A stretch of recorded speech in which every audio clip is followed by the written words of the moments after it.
السلام علیکم ورحمۃ اللہ وبرکاتہ۔ الحمد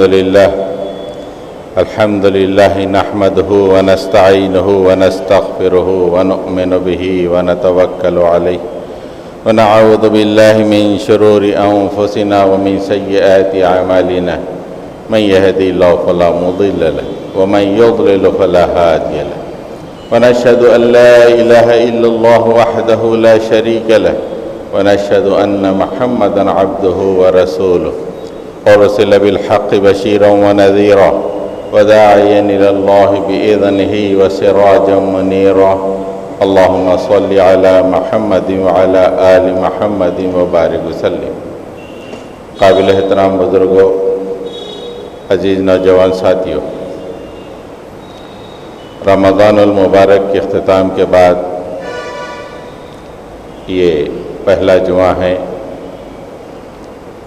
جہاں ہم تمام جمع ہوئے ہیں۔ رمضان گزرا اور عید بھی گزری،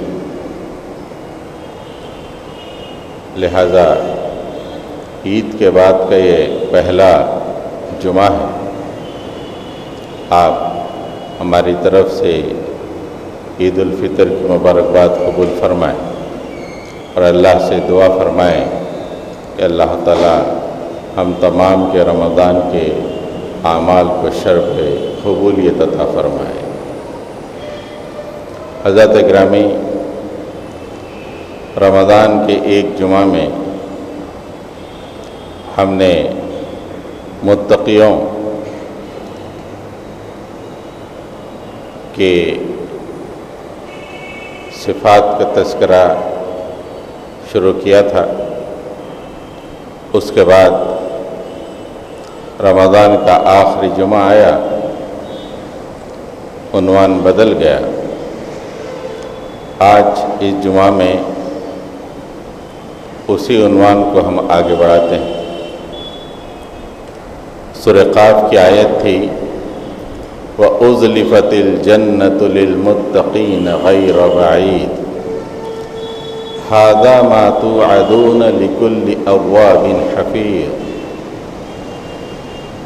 من خشى الرحمن وجاء بقلب منيب۔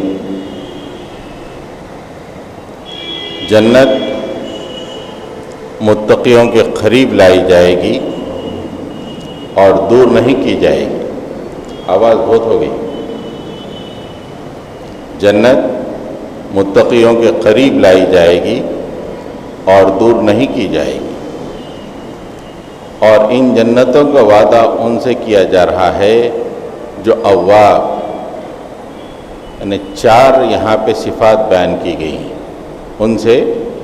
ھذا ما توعدون، ان جنتوں کا وعدہ کیا گیا ہے ان لوگوں سے جن کے اندر چار کوالٹیز، چار صفات پائی جاتی ہیں۔ ایک ہے اواب، رجوع کرنے والا، بار بار اللہ کی طرف پلٹنے والا۔ دوسرا ہے حفیظ، حفاظت کرنے والا۔ اور تیسرا ہے خشی الرحمن بالغیب، رحمان سے ڈرتا ہے اسے دیکھے بغیر۔ رحمان کو تو کسی نے دیکھا نہیں لیکن ڈرتا رہتا ہے۔ چوتھا ہے وجاء بقلب منیب، اور اللہ تعالیٰ کے پاس دل گرویدہ لیے ہوئے، نرم پگھلنے والا دل لیے ہوئے وہ حاضر ہوتا ہے۔ یہ چار باتیں جن آدمیوں میں ہوں گی، جن لوگوں میں ہوں گی، اللہ تعالیٰ فرماتے ہیں کہ انہی سے وعدہ کیا گیا ہے جنتوں کا۔ اواب کے سلسلے میں تفصیل سے باتیں آئیں۔ اب دوسری صفت ہے حفیظ۔ انشاءاللہ آج اس جمعہ میں حفیظ پر کچھ روشنی ڈالنے کی کوشش کی جائے گی۔ حفاظت کرنے والا، اس عنوان کو، حفاظت کرنے والے عنوان کو تین شقوں میں ہم تقسیم کریں گے۔ ایک ہے ایمان کی حفاظت،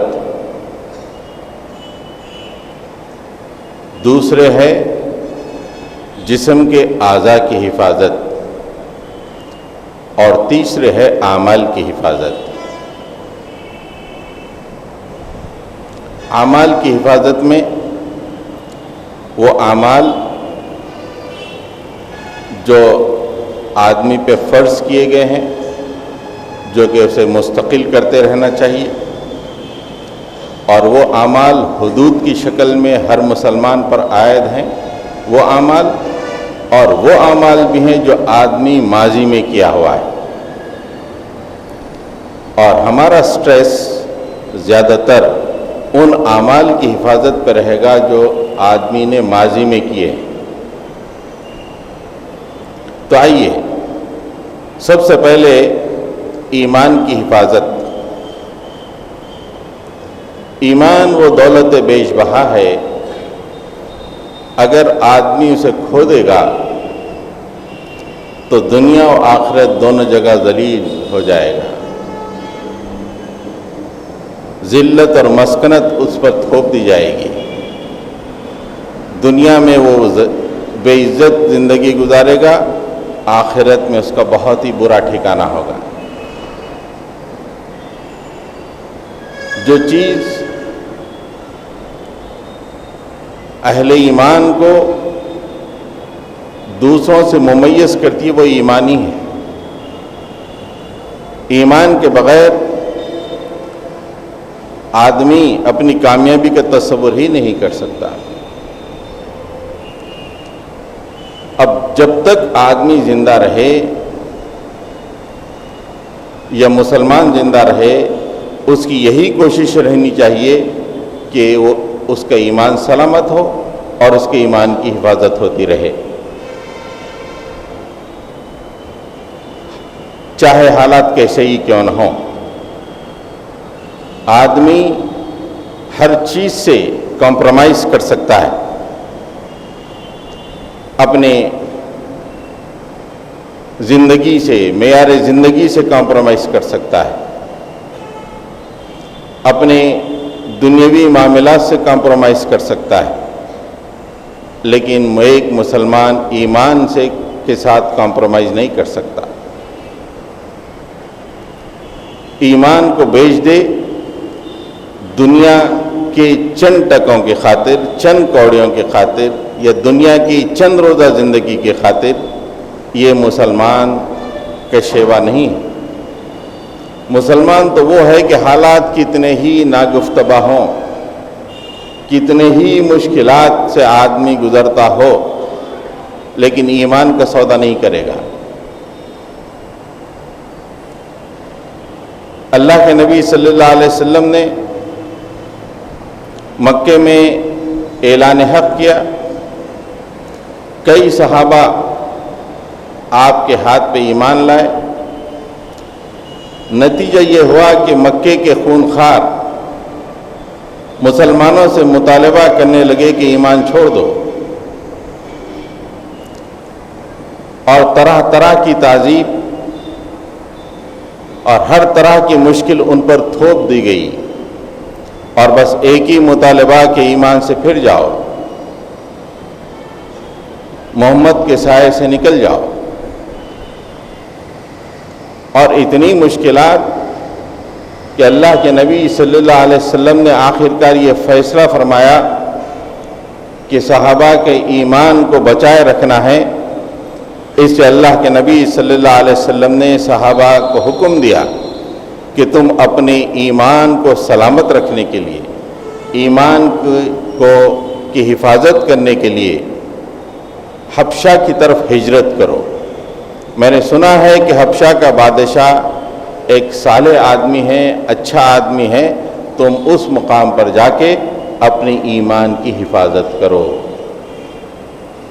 تو اس سے پتہ چلا کہ اسلام میں جو ہجرت کی جاتی ہے، نہ کاروبار کرنے کے لیے، نہ بہتر زندگی کے لیے، اور نہ کوئی اچھے سٹینڈرڈ آف لائف کو حاصل کرنے کے لیے، جس طرح آزادی کے موقع پر یہاں سے مسلمان پاکستان گئے اور وہاں جا کے انہوں نے بس ایک بہترین زندگی کے لیے اپنی زندگیوں کو کھپا دیا، جبکہ اسلام اجازت دیتا ہے ہجرت کی اپنے ایمان کی سلامتی کے لیے۔ ہجرت جو ہوئی حبشہ کی، اس سے یہ بات عیاں ہو رہی ہے کہ اللہ کے نبی نے تمام صحابہ سے کہا کہ ہجرت کرو حبشہ کی طرف اور اپنے ایمان کو سلامت رکھو۔ کبار صحابہ میں حضرت عثمان غنی بھی اس ہجرت میں موجود تھے۔ تو اس سے پتہ چلتا ہے کہ حالات کتنے ہی متغیر ہوں، اگر کچھ لوگ ان حالات کا مقابلہ کرتے ہوئے اپنے ایمان کو سلامت رکھ سکتے ہیں، وہ لوگ رہیں، لیکن جن کو یہ خدشہ لاحق ہو کہ شاید ہم برداشت نہیں کر پائیں گے، لوگوں کا مطالبہ بڑھ جائے گا، اس مطالبے کو ہم برداشت نہیں کر پائیں گے، ان کے لیے اللہ کے نبی نے کہا کہ آپ ہجرت کر جاؤ حبشہ کی طرف۔ تو اس سے پتہ چلتا ہے کہ ایمان کی سلامتی بڑی اہم ترین چیز ہے۔ سورۃ البروج میں اللہ تعالیٰ ایمان کی حفاظت کی ایک بے مثال داستان سناتے ہیں، ایسی داستان کہ قیامت تک کے رہنے والوں کے لیے ایمان تازہ ہو جاتا ہے۔ قتل اصحاب الاخدود النار ذات الوقود اذ هم علیہا قعود وهم علی ما یفعلون بالمؤمنین شہود وما نقموا منہم الا ان یؤمنوا باللہ العزیز الحمید۔ سب سے پہلے اللہ تعالیٰ نے تمام دنیا والوں میں جو ایمان والے ہیں قیامت تک کے لیے، ان کی دل کی تسکین کے لیے اصحاب اخدود کے خلاف جو اللہ نے فیصلہ کیا اس کا تذکرہ فرمایا۔ قتل اصحاب الاخدود، اصحاب اخدود تباہ و برباد کر دیے گئے، اللہ نے تباہی اور بربادی کا فیصلہ ان پہ چسپاں کر دیا۔ کیوں کیا؟ انہوں نے یہ کیا تھا کہ اس زمانے میں اس علاقے میں، اس وقت حجاز اور یمن کے درمیان ایک علاقہ ہے، اس علاقے میں اصحاب اخدود کی حکومت تھی، بہت پاورفل حکومت۔ اصحاب اخدود کے زمانے میں چند مسلمان زندگی گزارتے تھے، منسکیول مائنورٹی، اور مسلمان جب زندگی گزارتا ہے کھا پی کر رخصت ہونے کے لیے نہیں بلکہ اللہ کے پیغام کو عام کرنے کے لیے زندگی گزارتا ہے۔ وہ مسلمان بھی اللہ کے پیغام کو عام کرنے کے لیے زندگی گزار رہے تھے۔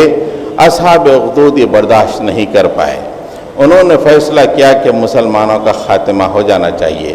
تو انہوں نے کیا کیا؟ بڑے بڑے گڑھے کھودے اور بڑی بڑی آگ، دہکتی ہوئی بڑی بڑی آگ کو اس میں انہوں نے لگا دیا، اور اس کے بعد تمام کے تمام مسلمانوں کو بلایا گیا۔ منسکیول مائنورٹی تھی اور پورے کے پورے مسلمان آئے، ان کے سامنے دو آپشنز رکھے گئے، اسلام سے پھر جاؤ، ایمان کا دامن چھوڑو، نہیں تو کود جاؤ۔ only two options، موت، وہ بھی بھیانک موت، دوسرا بہترین زندگی۔ ایمان میں کیا رکھا ہے؟ بہترین زندگی ہے، کھاؤ پیو موج کرو۔ النار ذات الوقود اذ هم علیہا قعود، انہوں نے آگ کو گڑھوں میں دہکایا تھا، اذ هم علیہا قعود، تمام کے تمام لوگوں کو بلا کے ان آگ کے گڑھوں کے کنارے بٹھا دیا تھا کہ دیکھو اب ہم مسلمانوں سے معاملہ کر رہے ہیں، ان کے ایمان کو خرید رہے ہیں۔ اور ایک ایک مسلمان کو بلایا گیا اور اس کے سامنے دو آپشنز رکھے گئے، جمپ انٹو دا فائر یا ایمان چھوڑو۔ ایک کے بعد ایک مسلمان آیا، اس سے مطالبہ کیا، ہر مسلمان نے یہ کہا ایمان مجھے پیارا ہے، کود گیا۔ پھر مسلمان آیا، اس سے پھر مطالبہ کیا گیا، اور اس نے کہا کہ یہ ناممکن ہے کہ میں اپنی ایمان کا سودا کروں، آگ میں کود گیا، یہاں تک کہ پوری بستی مسلمانوں سے خالی ہو گئی۔ روایتوں میں آتا ہے کہ ایک عورت جس کے گود میں چھوٹا سا بچہ تھا، اس نے بچے کو دیکھا اور آگ میں کودنے سے ہچکچائی، میں تو مر جاؤں گی لیکن میرے گود میں یہ بچہ ہے۔ فطری بات ہے۔ اللہ تعالیٰ نے بچے کو گویائی عطا کی۔ روایتوں میں یہی باتیں ہیں، چھوٹا سا بچہ ہے، بات نہیں کر سکتا، لیکن اللہ تعالیٰ نے اس بچے کو قوت گویائی دی۔ اس بچے نے اپنی ماں سے کہا، ماں اس دنیا کے لیے تو ایمان کا سودا کرتی ہے، ایمان بیش بہا دولت ہے، ماں چھوڑ دے، کھود جا، ختم کر دے اپنے آپ کو، لیکن تو ایمان کا سودا مت کر۔ ماں نے اس نونہال کی بات سنی، اچنبے میں آئی، اور ایک سیکنڈ اس نے دیری نہیں کی، فیصلہ کیا کہ میں ایمان کا سودا نہیں کروں گی، اور وہ بھی کود گئی۔ اخبارات نے، رپورٹرز نے، ٹی ویوں نے، اس زمانے کے جو بھی ذرائع ابلاغ ہے تمام کے تمام نے خوشی کا اظہار کیا کہ پورے کے پورے مسلمان ختم ہو چکے، لیکن اللہ تعالیٰ نے قیامت تک کے لیے ان کی داستان کو اہم ترین اخبار میں جو کہ قرآن مجید ہے اس میں پیش کی کہ تم سمجھتے ہو ظالموں مسلمانوں کو ختم کر کے، ہاں ارے ان کی مثال تو ہم قیامت تک کے لیے رکھیں گے کہ انہوں نے کسی نے بھی ایمان کا سودا نہیں کیا، دنیا کے مزے کے لیے کسی نے بھی ایمان کا سودا نہیں کیا، یہ مثال کو ہم قیامت تک کے لیے قائم رکھیں گے۔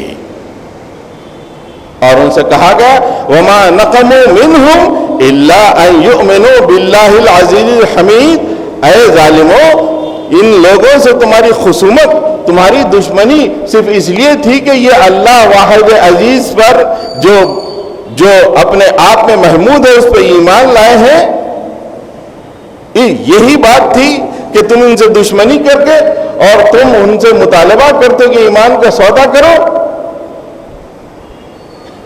یہ مثال جو ایمان کی لذت سے آشنا ہو جاتا ہے، دنیا کی کوئی مصیبت اسے پھیر نہیں سکتی۔ ایمان کی حفاظت کرتے ہوئے جو اللہ تعالیٰ کے پاس پہنچے گا، اللہ تعالیٰ فرماتے ہیں وَأُزْلِفَتِ الْجَنَّةُ لِلْمُتَّقِينَ غَيْرَ بَعِيدٍ، اللہ تعالیٰ یہ نہیں کہیں گے کہ چلتے ہوئے آپ جاؤ جنتوں میں، نہیں، جنت خود آ جائے گی تمہارے قریب۔ حضرت گرامی، ایمان کی حفاظت ہر مسلمان کے لیے لازم ہے، چاہے کچھ بھی ہو، اگر ہجرت کرنا پڑے اسے ہجرت کرنا پڑے گا، لیکن ایمان کی حفاظت اس کے لیے ضروری ہے۔ ایمان کی حفاظت میں دوسرا ایک اہم ترین پہلو ہے، اس کی طرف ہم کو خاص طور سے نوجوانوں کو توجہ دینی ہے۔ اللہ کے نبی صلی اللہ علیہ وسلم کی ایک حدیث ہے، ان الحیا والایمان قرناء جمیعا، ایمان اور حیا دو آپس میں ایک ساتھ رہتے ہیں، ایمان و حیا، ان الحیا والایمان قرناء جمیعا، ایک ساتھ رہتے ہیں دونوں۔ اللہ کے نبی صلی اللہ علیہ وسلم فرماتے ہیں کہ فَإِذَا رُفِعَ أَحَدُهُمَا رُفِعَ الْآخَرُ، ان دو میں سے کوئی ایک بھی رخصت ہو جاتا ہے تو دوسرا خود بخود رخصت ہو جاتا ہے۔ حضرت ابن عباس کی حدیث میں آخری ٹکڑا تھوڑا سا بدلا ہوا ہے، فَإِذَا سُلِبَ أَحَدُهُمَا تَبِعَهُ الْآخَرُ، یہ دو میں سے کوئی ایک بھی سلب کر لیا جاتا ہے تو دوسرا اس کے ساتھ چلا جاتا ہے۔ ایمان اور حیا یہ دو آدمی کے دل میں ساتھ ساتھ رہتے ہیں، اگر آدمی بے حیائی کا ارتکاب کرتا ہے تو اس کا ایمان اس کے ساتھ رخصت ہو جاتا ہے، حیا اگر رخصت ہوئی کہ امیڈیٹلی اس کے ساتھ ایمان رخصت ہو جاتا ہے۔ اور جو آدمی گناہ کرتا ہے دراصل گناہ ایک بے حیائی ہے، فحش کا ارتکاب کرتا ہے دراصل وہ ایک بے حیائی ہے، اور گندی گندی تصویریں دیکھتا ہے وہ دراصل ایک بے حیائی ہے۔ جب اس نے حیا کا دامن چھوڑا امیڈیٹلی اس کے دل سے ایمان رخصت ہو گیا۔ رات میں بیٹھ کر انٹرنیٹ کے فلتی سائٹس پر اس نے مزے لیے، اپنے آنکھوں کو لذت دی، اس نے دراصل بے حیائی کا کام کیا، اور جب اس نے بے حیائی کا کام کیا اللہ کے نبی کی نظر میں اس کا ایمان رخصت ہو چکا۔ اس ظالم نے اپنی لذت کی خاطر اپنے ایمان کا سودا کر لیا، اپنے ایمان کو رخصت کر دیا۔ جب کبھی بھی کوئی گناہ ہوتا ہے آدمی بے حیا ہوتا ہی ہے تو گناہ ہوتا ہے، اس لیے کہ جب نیک عمل آدمی کرتا ہے تو وہ حیا کی وجہ سے کرتا ہے، یہ سوچ کے کہ اگر میں یہ گناہ کروں تو مجھے اللہ کو صورت بتانی ہے، اللہ کو میں کیا صورت بتاؤں اگر میں یہ گناہ کروں، حیا حائل ہو جاتی ہے، وہ گناہ سے رک جاتا ہے۔ حیا جب حیا کی جو سیما ہوتی ہے جب اس کو پھلانگتا ہے آدمی تو پھر آدمی بے حیا ہوتا ہے اور وہ گناہ کرنے لگتا ہے، فواحش کے شکار ہو جاتا ہے اور پھر اس کا ایمان رخصت ہو جاتا ہے۔ تو اس حدیث کی روشنی سے ہمیں یہ پتہ چلا کہ وہ شخص جو مسلسل فواحش کا ارتکاب کرتا رہتا ہے، ذہن میں گندے خیالات کو پالتا رہتا ہے، فلتی سائٹس دیکھتا رہتا ہے، ویڈیو گیمز کھیلتا رہتا ہے اور گندے گندے باتیں پڑھتے رہتا ہے،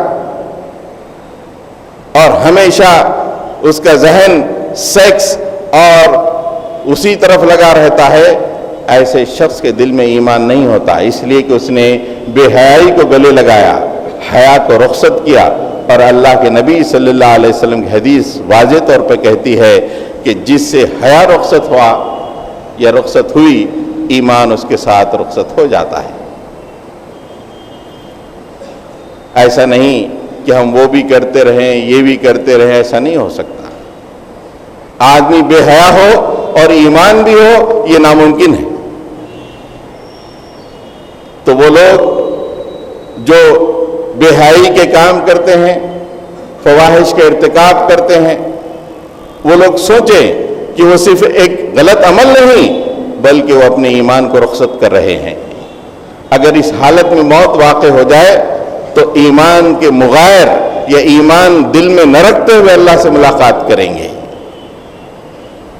حضرات گرامی، اسے اللہ تعالیٰ نے قرآن مجید میں اہل ایمان کے جو تذکرہ فرمائے ہیں، الذین یجتنبون کبائر الاثم والفواحش الا اللمم،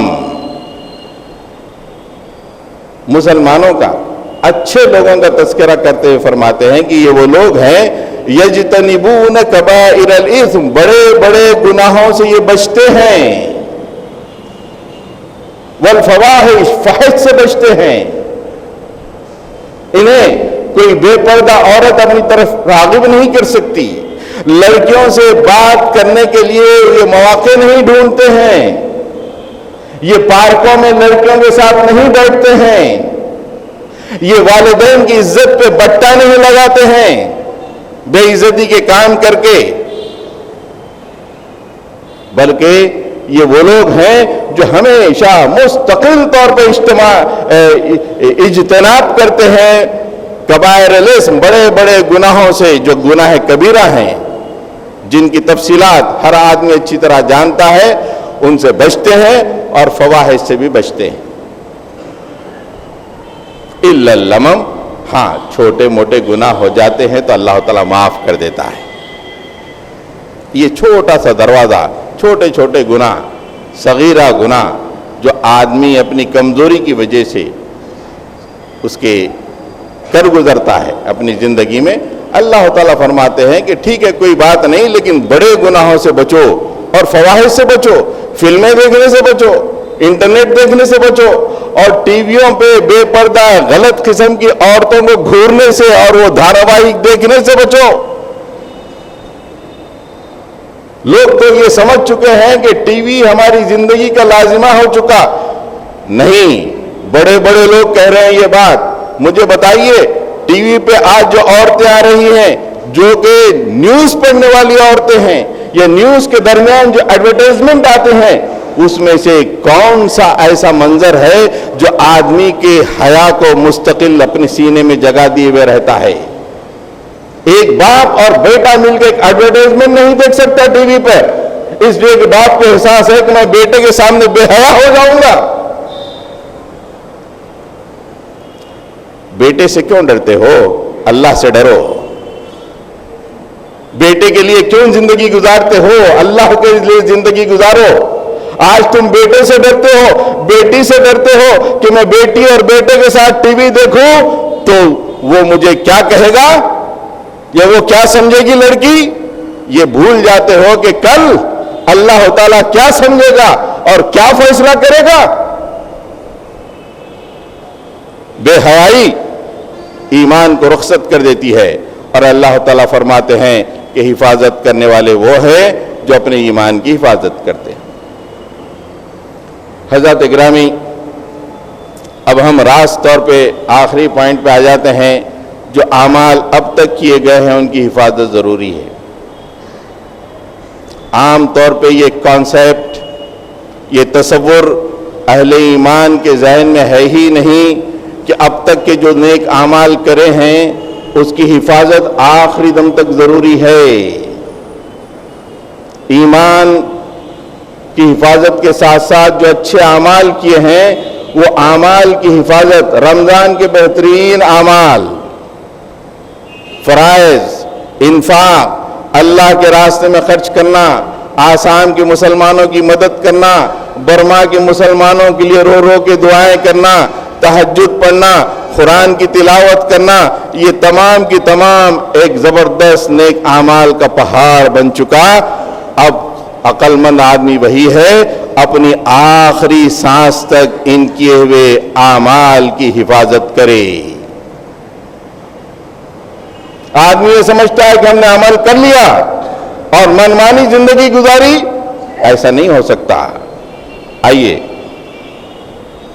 تقریباً 5-6 باتیں اللہ تعالیٰ نے قرآن مجید میں ارشاد فرمائی ہیں کہ کس طرح پیچھے کے اعمال آدمی کے اپنے رویے کی بنیاد پہ ختم ہو جاتے ہیں، سلیٹ صاف ہو جاتی ہے، ہارڈ ڈسک فارمیٹ ہو جاتی ہے۔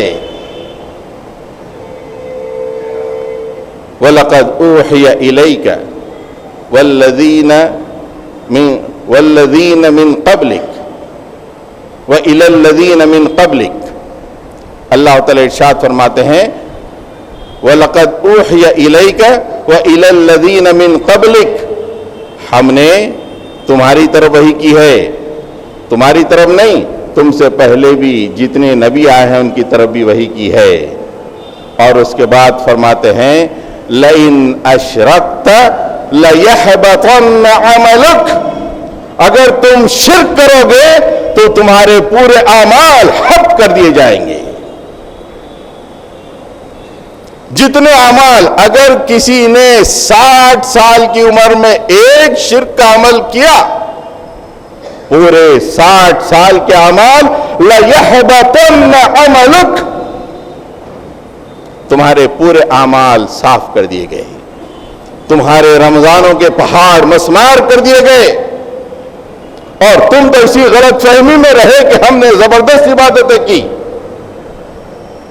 لیکن اللہ تعالیٰ کہتا ہے خاص طور سے نبی کریم کو وہ متوجہ کرتے ہوئے، مخاطب کرتے ہوئے، اگر تم نے لَإِنْ أَشْرَكْتَ، اگر تم نے شرک کیا، لَيَحْبَطَنَّ، تمہارے اعمال حبط کر دیے جائیں گے۔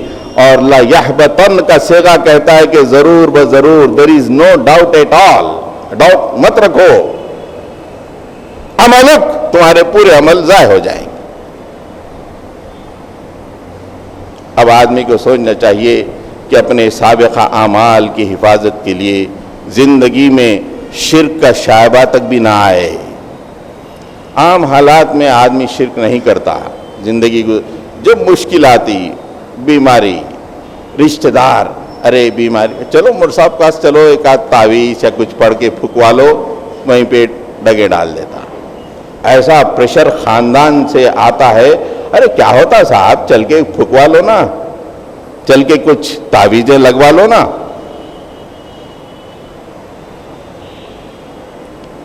اس نے فلاں نے جادو کیا, وہ مرشد کے پاس چل کے تعویذ لے لو نا. جب عام زندگی چلتی رہتی ہے, آدمی یہ تمام حرکتیں کرتا نہیں. جب ایک بیماری آ گئی, اللہ نے آزمانا چاہا, پریشانی آ گئی دکان میں, وہ کاروبار ہونے نہیں لگے جو پہلے ہو رہے تھے, زندگی میں خوشحالی کم ہو گئی, جو تلذذ اور لطف تھا زندگی کا ختم ہو رہا ہے. ایسے موقع پر آدمی آزمایا جاتا ہے کہ یہ شرک کرتا ہے, یہ سوچتا ہے کہ واٹ ایور اٹ میں بی, نقصان اللہ کی طرف سے, بیماری اللہ کی طرف سے, اگر اس بیماری میں موت بھی آئے تو وہ بھی اللہ کی طرف سے. I am ready to accept. یہ فیصلے کے ساتھ جب اللہ کے پاس پہنچے گا, اس کے پہاڑ جسے تمام اعمال اس کے لیے فائدہ مند ہو جائیں گے. شرک کے ضمن میں ایک دوسری اہم ترین بات ہے, عام طور پہ ہمارے ذہنوں میں نہیں آتی,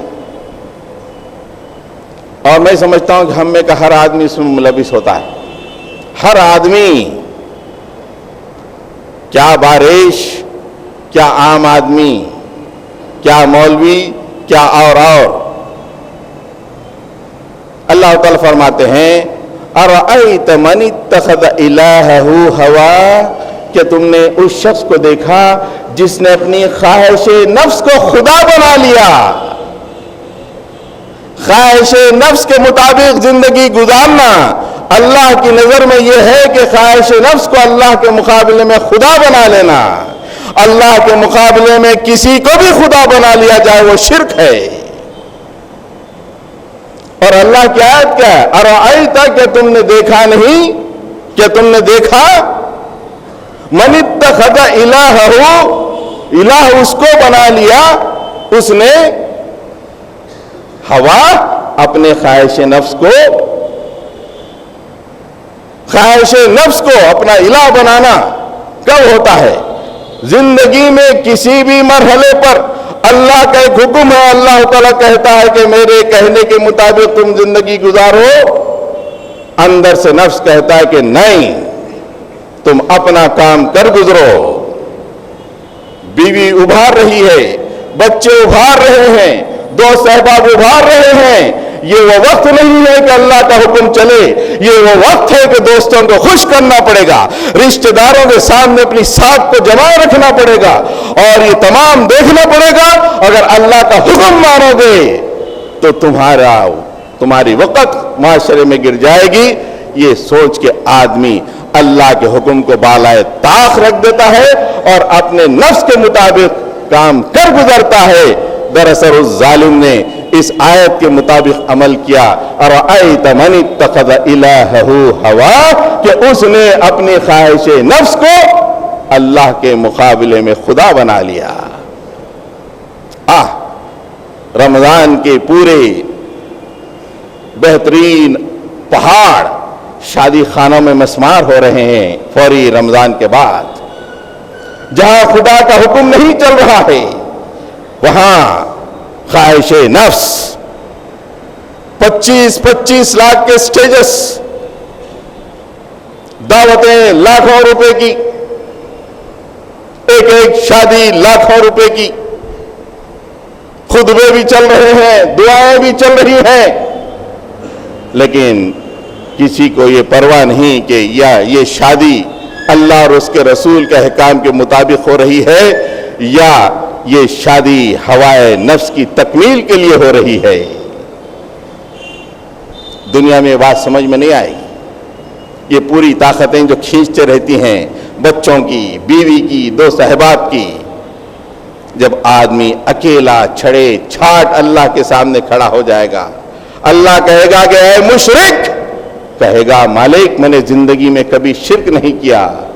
نہیں، تو نے فلاں شادی خانے میں شرک کیا، میرے کہنے کے مطابق نہیں، بلکہ اپنے نفس کو تو نے خدا بنا لیا، اس کی بات تو نے مانی. نہ مانیے آپ، دنیا میں سمجھ میں یہ بات نہیں آئے گی، لیکن آدمی جب اکیلا اللہ کے سامنے کھڑا ہو جائے گا، جب ہر بات ہر ایک کے لیے سمجھ میں آئے گی، اور جب سمجھ میں آئے گا کہ یہاں پہ مجھے اونچا مقام کرنا تھا، میں نے خواہ کے دوست احباب اور خاندان نے اپنے مقام کو اونچا کیا ہے. وہ لاکھوں روپے میں نے اسلام کے لیے، غریبوں کے لیے، مسلمانوں کے لیے خرچ کر لیتے، آج میرا مقام بہت بلند ہو جاتا. میں نے اپنی خواہش نفس کے لیے اپنی بیوی کی بات سنی، اپنے بچوں کی بات سنی. کفِ افسوس ملے گا.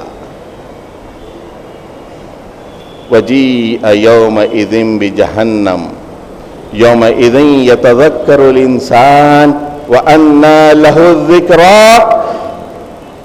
جب دوزخ سامنے لائی جائے گی، يَوْمَئِذٍ يَتَذَكَّرُ الْإِنسَانُ، انسان کو اس موقع پہ عقل آئے گی. وَأَنَّى لَهُ الذِّكْرَى، آج عقل آنے کا کیا فائدہ؟ What is the use؟ آج عقل آ گئی، کیا فائدہ ہے تمہارا اس کا؟ حضرات گرامی، آدمی کو شرک سے بچنا چاہیے اور ہوائے نفس سے بچتے رہنا چاہیے. اور ایک اعمال کو ضبط کرنے والی چیز ہے، سورہ محمد میں 3 مقامات پہ اللہ تعالیٰ نے بات کہی ہے، میں ایک مقام سے لیتا ہوں.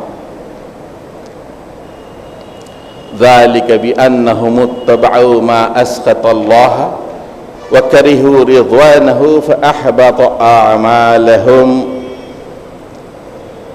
آیت اینڈ ہو رہی ہے فَأَحْبَطَ أَعْمَالَهُمْ، اعمال صاف ہو جائیں گے، نامہ اعمال سے حبط ہو جائیں گے. کیوں؟ آیت کی ابتدا میں اس کا ریزن دے دیا اللہ تعالیٰ. ذَلِكَ بِأَنَّهُمُ اتَّبَعُوا مَا أَسْخَطَ اللَّهَ، اس لیے کہ انہوں نے ان چیزوں کی پیروی کی جو اللہ کو ناراض کرنے والی ہیں. أَسْخَطَ اللَّهَ، اللہ کو ناراض کرنے والی چیزوں کی انہوں نے پیروی کی. انہم اتبعوا یعنی پیروی کی. ما اسخط اللہ، جو بھی اللہ کو، جو چیز بھی اللہ کو ناراض ہے اس کی انہوں نے پیروی کی. وَكَرِهُوا رِضْوَانَهُ، اور اس کی رضامندی کو انہوں نے کراہیت کی نگاہ سے دیکھا، ناپسند کیا. اللہ کی رضا کو انہوں نے ناپسند کیا. وَكَرِهُوا، انہوں نے ناپسند کیا رضوانہ، اللہ تعالیٰ کی رضا کو. یہ 2 باتیں ہوئی تو اللہ تعالیٰ فرماتے ہیں فَأَحْبَطَ أَعْمَالَهُمْ، ان کے اعمال حبط کر دیے گئے، ان کی ہارڈ ڈسک ٹوٹلی فارمیٹ ہو چکی ہے. 2 چیزیں اب طے کریں، ہماری اپنی زندگیاں کس ڈگر پہ جا رہی ہیں. ہم بڑے مطمئن ہیں کہ رمضان بڑا شاندار گزرا، امام صاحب نے بھی دعائیں کی کہ مالک ہمارے اعمال کو قبول کرے، اور ہم یہ مطمئن ہو گئے کہ ہمارے اعمال بڑے اچھے رہے. لیکن رمضان کے بعد کی زندگی ما اسخط اللہ وَكَرِهُوا رِضْوَانَهُ، اللہ تعالیٰ کی ناراضگی میں چل رہی ہے اور اس کی رضا کو ہم ناپسند کر رہے ہیں. ہر آدمی ڈیسیشن لینے سے پہلے سوچے کہ ڈیسیشن اللہ کو راضی کرنے والا ہے یا اللہ کو ناراض کرنے والا ہے. وہ شادی کا ڈیسیشن ہو، کاروبار کا ڈیسیشن ہو، دوست احباب کے ساتھ پکنک جانے کا ڈیسیشن ہو، کالج جانے کا ڈیسیشن ہو، اینی ڈیسیشن وہ کس طرف ہے؟ واضح آیت فَأَحْبَطَ أَعْمَالَهُمْ، ان کے اعمال حبط کر دیے جائیں گے.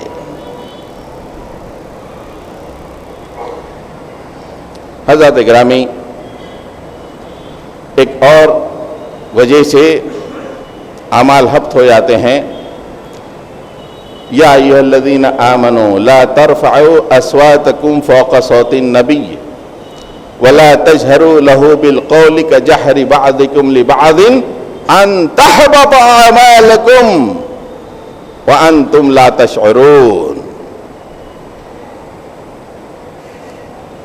اے ایمان لانے والو، لا ترفعوا اصواتکم فوق صوت النبی، اپنی آواز کو نبی کی آواز پہ بلند نہ کرو.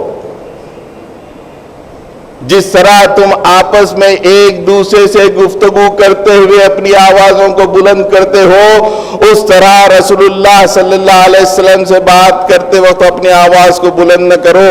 اگر یہ کرو گے ان تحبط اعمالکم، تمہارے اعمال حبط ہو جائیں گے، وانتم لا تشعرون، تمہیں اس کا شعور تک نہیں ہوگا. اللہ کے رسول صلی اللہ علیہ وسلم بنفس نفیس اس وقت موجود تو نہیں ہے. مفسرین نے اس معاملے میں بڑی نکتے کی بات کہی ہے. اللہ کے نبی صلی اللہ علیہ وسلم کی حدیثیں موجود ہے.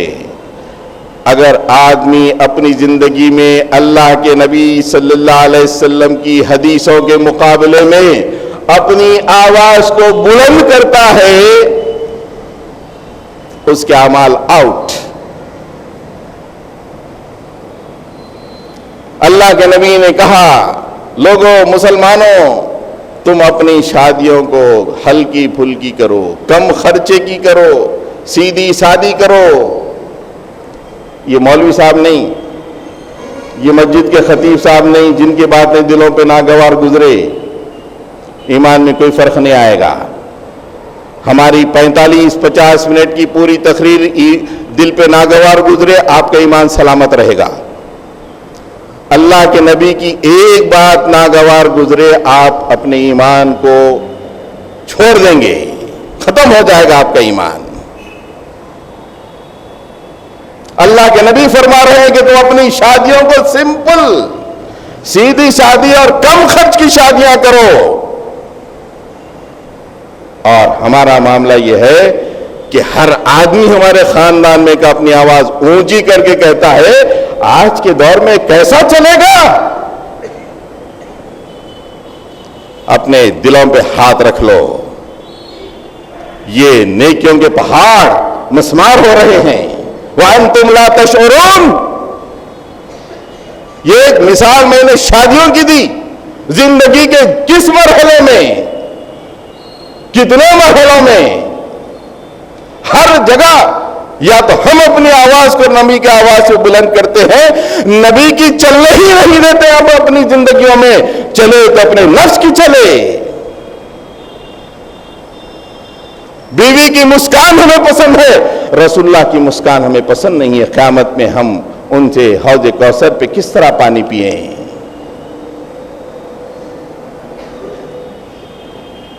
گفتگویں ہو رہی ہیں. عزیزیہ میں ہم نے اعتکاف بیٹھا ہے 10 دن. تہجد بڑی اچھی رہی، فلاں رہی. اس کے بعد کیا عمل رہا؟ زندگی میں رسول اللہ کی بات کاٹی جا رہی ہے، اپنے نفس کی بات اونچائی سے کہی جا رہی ہے. یہ ہر آدمی سوچ لے. ان تحبط اعمالکم وانتم لا تشعرون. شعور تک نہیں ہوگا. حضرت گرامی، آخری ایک بات میں اپنی آپ کے سامنے رکھ کے اپنی بات کو ختم کرتا ہوں. 2 حدیثیں ہیں. آخری جو عمل ہوتا ہے، زندگی کے آخری اعمال، وہ پیچھے کے تمام اعمال کو پروٹیکٹ کرتے ہیں. آخری اعمال پیچھے کے تمام اعمال کو پروٹیکٹ کرتے ہیں. ایک حدیث ہے، اس کا چھوٹا سا حصہ. اس حدیث سے پہلے بھی کچھ حصہ ہے، بعد کا بھی حصہ ہے، لیکن میں بیچ کا ایک چھوٹا سا حصہ آپ کے سامنے رکھتا ہوں. ان احدکم لیعمل بعمل اہل الجنہ حتی ما یکون بینہ وبینہا الا ذراع. اللہ کے نبی صلی اللہ علیہ وسلم فرماتے ہیں کہ تم میں سے ایک آدمی ایسا ہے جو جنتیوں کے اعمال کرتا چلا جاتا ہے اور جنت کے قریب ہو جاتا ہے، یہاں تک کہ جنت الا ذراع، ایک ہاتھ رہ جاتی ہے. کتنی؟ ایک ہاتھ رہ جاتی ہے، بس ایک ہاتھ گیا تو جنت میں داخل۔ فَيَسْبِقُ عَلَيْهِ الْكِتَابُ، اس وقت اس کا نوشتہ ظاہر ہو جاتا ہے۔ پھر کیا کرتا ہے؟ فَيَعْمَلُ بِعَمَلِ أَهْلِ النَّارِ فَيَدْخُلُهَا، اچانک وہ دوزخیوں کے اعمال کرنے لگتا ہے، فَيَدْخُلُهَا، اس میں داخل ہو جاتا ہے۔ یعنی اعمال کرتے کرتے کرتے رسول اللہ فرماتے ہیں کہ جنت ایک ہاتھ دور رہ جاتی ہے اس کی، بس ایک جست میں وہ جنت میں داخل ہوگا، لیکن اس کے بعد وہ ایسے اعمال کرنے لگتا ہے دوزخیوں کی طرح کے اعمال، اور اللہ کے رسول فرماتے ہیں فَيَدْخُلُهَا، وہ اس میں داخل ہو جاتا ہے۔ آخری اعمال بڑے اہم ہوتے ہیں زندگی کے، یہ نہ سمجھیں کہ رمضان بڑا شاندار گزرا، رمضان کے بعد کیسی زندگی گزارے۔ اگر اس وقت موت آ جائے، کہیں ایسا نہ ہو کہ اس حدیث کی روشنی میں ہم جنت کے ایک ہاتھ قریب پہنچے اور رمضان کے بعد ہم سے ایسے اعمال سرزد ہو جائے اور موت واقع ہو جائے، فَيَدْخُلُهَا، اس میں ہم داخل کر دیے جائیں۔ اللہ کی پناہ، ہم کیسے اعمال کر رہے ہیں رمضان کے بعد؟ دوسری حدیث میں اللہ کے نبی صلی اللہ علیہ وسلم فرماتے ہیں، اللہ کے رسول صلی اللہ علیہ وسلم پوچھا کہ مفلس کون ہے؟ اتدرون من المفلس، صحابہ سے پوچھا کہ تم کہو کہ مفلس کون ہے؟ قالوا، انہوں نے کہا کہ من لا درہم لہ ولا متاع، جس کے پاس درہم اور سامان زندگی نہیں ہے وہ مفلس ہے۔ اب سنیے اللہ کے نبی مفلس کا ڈیفینیشن دے رہے ہیں۔ ان المفلس من امتی، میرے امت کا مفلس وہ ہے یأتی یوم القیامت بصلاۃ وصیام، بصلاۃ وصیام وزکاۃ، قیامت کے دن وہ شخص بہت سارے نمازیں، بہت سارے روزے اور بہت ساری زکوٰۃ لے کے آئے گا، پہاڑ جیسی۔ مالک یہ میرا رمضان ہے، لے لیجئے، یہ میری نمازیں ہیں، لیجئے مالک، اور میں نے زکوٰۃ میں کروڑوں روپے دے دیے ہیں، بہت فرائض لے کے اللہ کے پاس پہنچے گا قیامت کے دن۔ اللہ کے نبی صلی اللہ علیہ وسلم فرماتے ہیں اس کے ساتھ ساتھ وہ کچھ اور چیزیں ملائے گا۔ وہ کیا ہے؟ وَيَأْتِي قَدْ شَتَمَ هَذَا وَقَذَفَ هَذَا وَأَكَلَ مَالَ هَذَا وَسَفَكَ دَمَ هَذَا وَضَرَبَ هَذَا، 5 چیزوں کا تذکرہ کیا۔ یہ تمام بڑی بڑی چیزوں کے ساتھ ساتھ اس کا معاملہ یہ ہے اس نے کسی کو گالی دی، برا بلا کہا، شتما، برا بلا کہا، یہ عام بات ہے۔ رمضان ہے، خاموش بیٹھا، رمضان کے بعد بتا دوں گا تیرے کو، ایسی کلاس لوں گا، رمضان کا احترام ہو رہا۔ جبکہ اللہ کے نبی فرماتے ہیں کہ وقد شتم ہذا، اس نے اپنے ساتھ کچھ گالیاں، بری باتیں بھی لے کے آئی ہیں۔ وقذف ہذا، لوگوں پہ بہتان اٹھایا اس نے، نیک عورتوں پہ بہتان، نیک نفوس پہ بہتان۔ وَأَكَلَ مَالَ هَذَا، کچھ لوگوں کے مال اس نے کھائے، رشوتیں کھائی، قبضے کر لیے، ناجائز پیسے کھائے لوگوں کے، اور اس کے بعد کچھ لوگوں کو اس نے قتل بھی کیا۔ وَضَرَبَ هَذَا، ہاتھ پیر سے مارا بھی۔ 5 چیزیں، یہ تمام کی تمام عبادتوں کے ساتھ یہ چیزیں وہ لے کے آ گیا۔ اللہ کے نبی صلی اللہ علیہ وسلم فرماتے ہیں فَيُعْطَى هَذَا مِنْ حَسَنَتِهِ وَهَذَا مِنْ حَسَنَتِهِ، وہ تمام کو نیکیاں بانٹ دی جائیں گی۔ کمان پورے کے پورے مانگے، مالک اس نے مجھے گالی دی، بہت بری گالی دی، مالک میری عزت چلے گی، لے لے، نیکیاں لے لے۔ کون سا رمضان ہونا تیرے کو؟ 2012 میں اس نے بہت زبردست عبادت کی، یہ ہونا، لے لے۔ مالک اس نے مارا تھا مجھے، خواہ مخواہ کے مارا تھا، اچھا مارا تھا، صحیح ہے، ایویڈنسز آنے کے بعد تجھے کیا ہونا؟ نہیں مالک 2011 کا رمضان، لے لے، چل لے لے۔ مالک اس نے کرایہ ڈبایا تھا، میرے پلاٹ پہ قبضہ کیا تھا مالک، اچھا تو یہ تو اسے پورے نمازیں، چلو یہ نمازیں تم لے لو. یہاں تک کہ پوری نیکیاں تقسیم کر دی جائیں گی اور اس کے پاس کچھ بھی نہیں رہے گا. اللہ کے نبی صلی اللہ علیہ وسلم فرماتے ہیں کہ اب دوسرا سیکنڈ راؤنڈ شروع ہو جائے گا. لوگ مانگنے والے لیکن بہت گالیاں دیا، پہلوان تھا بہت ستایا مالک، بے لگام تھا، ہمارا تو فیصلہ ہونا ہے. اللہ کے نبی صلی اللہ علیہ وسلم فرماتے ہیں کہ اب کیا کرو، ان لوگوں پہ جو گناہ ہیں اس کے اوپر تھوپ دو، لوگوں کے گناہ اس پہ ڈال دو. اخذ من خطاياهم فطرحت علیہ، تمام کے تمام لوگوں کے گناہ نکالو اور ڈالو، ان کے گناہ کم ہو جائیں گے اور اس کے گناہ بڑھ جائیں گے. اللہ کے نبی فائنل فیصلہ فرماتے ہیں وَطُرِحَ فِي النَّارِ، وہ دوزخ میں پھینک دیا جائے گا. یہ ہے مفلس میری امت کا، کیسے اعمال کو اس نے ضائع کیا. اس نے تو یہی سمجھا کہ میرے روزے بڑے زبردست، میری نمازیں بڑی زبردست، پڑوسی کیسا ہے، لوگوں پہ کتنا بہتان میں نے اٹھایا، شادیوں میں نے کیسے خرچہ کیا، لوگوں کو کیسے تکلیف دی، اس کی توجہ ادھر ہے ہی نہیں. جب مقدمہ قائم ہو جائے گا کہ اللہ کے نبی فرماتے ہیں کہ میری امت کا مفلس ہے، اتنے بہت سارے اعمال صالحہ اور نماز روزہ زکوٰۃ لے کے آیا، لیکن جب فائنل اس کا فیصلہ ہوا تو تمام لوگوں کے گناہوں کو اس پہ لاد دیا گیا. وَطُرِحَ فِي النَّارِ، وہ دوزخ میں پھینک دیا گیا. حضرت گرامی وَأُزْلِفَتِ الْجَنَّةُ لِلْمُتَّقِينَ غَيْرَ بَعِيدٍ هَذَا مَا تُوعَدُونَ لِكُلِّ أَوَّابٍ حَفِيظٍ. حفاظت لازمی ہے. یہ غلط فہمی میں مت رہیے کہ ہم کچھ دنوں کی نیک اعمال کر لیں گے اور من مانی کریں گے، ایسا نہیں ہے. اللہ تعالیٰ نے جو قانون بنایا ہے آخری سانس تک نیکیاں چلتی رہنی چاہیے. آخری زمانے کی نیکیاں وہ پہلے والی نیکیوں کو پروٹیکٹ کرتی رہتی ہیں. میں نے تمام دلائل آپ کے سامنے قرآن حدیث سے رکھ دیے ہیں. اگر مان لیں تو یہ ہمارے لیے بہتر ہے، نہیں مانے نیور مائنڈ.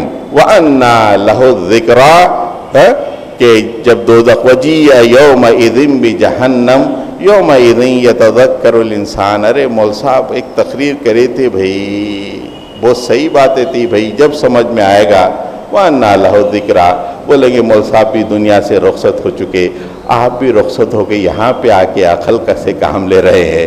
یہاں پہ عقل کا کوئی فائدہ نہیں.